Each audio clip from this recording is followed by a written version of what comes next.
ብትችሉ መልክአ ዑራኤል በደንብ ጸልዩ። መልክአ ዑራኤል ዕውቀት ይገልጻል።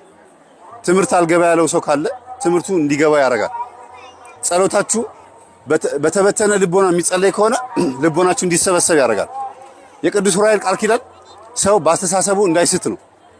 ዕውቀት እንዲኖረው መልካም ህልም እንዲያይ ነው የሚያደርገው ቅዱስ ዑራኤል መልካም ህልም እንድናይ፣ ከዛም ደግሞ በዕውቀታችን ከእግዚአብሔር እንዳንጠፋ ይከለክለናል።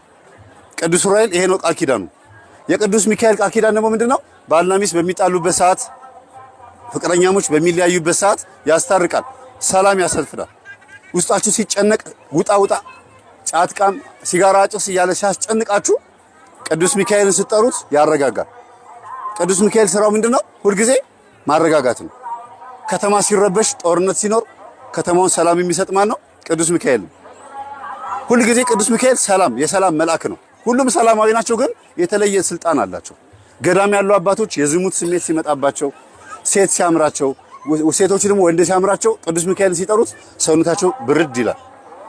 ወደ ከተማ ሂድ፣ በጾም ውስጥ ጥብስ ብላ፣ ይሄንን ወተት ጠጣ እያለ ሲያስጨንቃቸው ቅዱስ ሚካኤልን ሲጠሩት ሰውነታቸው ውስጥ ያለው ነገር ጸጥ ይላል። ስለዚህ ቅዱስ ሚካኤል ስራው ምንድነው? የሚረብሸንን የሚያስጨንቅና የሚያቀበዘብዘውን ስክን እንዲል ያደርገዋል። ህፃናቶች ራሳቸው ቤት ውስጥ ቅዥቅዥ ሲሉባችሁ መልክአ ሚካኤል ጸበሉንም ቅዱስ ቁርባን እንዲቀበሉ ስታደርጓቸው ስክን ይላሉ። በጣም የሚረብሽ የሚንቀዠቀዥ ልጅ ማለት ነው። ቅዱስ ሩፋኤል ደግሞ 4 ስልጣን ያለው ከሁሉም መላእክቶች በጣም ብዙ ስራ ያለበት ማን ነው? ቅዱስ ሩፋኤል ነው። አንደኛ ማህፀን ይፈታል። ሴቶች ሲወልዱ ጽንሳቸው ማህፀኑ ጤነኛ እንዲሆን፣ አይነ ስውር ሆኖ እንዳይወለድ፣ ሽባ እንዳይሆን፣ እንደገናም ደግሞ ከተወለደ በኋላ ቤተክርስቲያን እንዳይረብሻት ይከላከላል። እንዲሁም ምጥ እንዲቀል ያደርጋል።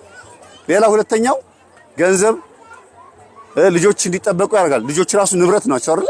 የባንክ አካውንታችሁን፣ ገንዘባችሁን፣ መኪና፣ ቤት፣ ንብረት ይሄን ሁሉ የሚጠብቅ ማን ነው? ቅዱስ ሩፋኤል ነው። ቅዱስ ሩፋኤል ጠባቂ ነው ማለት ነው። በምን እንደሚጠብቀን? ሀብት ንብረት የተባለ በሙሉ ጠባቂ ነው።